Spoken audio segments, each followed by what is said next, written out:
Praise lord అండి.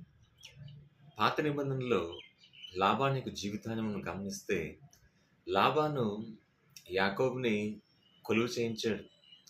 అనేకమైన సంవత్సరాలు కొలువు చేయించాడు. అంటే ప్రయాసపడితే గాని ఏది మనకి దక్కదు అనడానికి లాబాను జీవితము ఒక సాదృశ్యం. యాకోబుతో ఆయన చేసినటువంటి ఆ యొక్క కొలువ దానికి సాదృశ్యంగా ఉంది.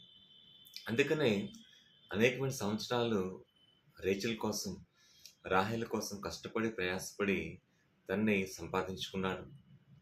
కాబట్టి ఈ లోకంలో మరి అనేకమైన విషయాల్లో మనం ఎంతో ప్రయత్నం చేస్తూ ఉంటాం. యాకోబు కూడా ఎంతో ఆశపడ్డాడు, ఎంతో ప్రయాసపడ్డాడు రాహేలు కోసం. చివరికి తనని సాధించాడండి.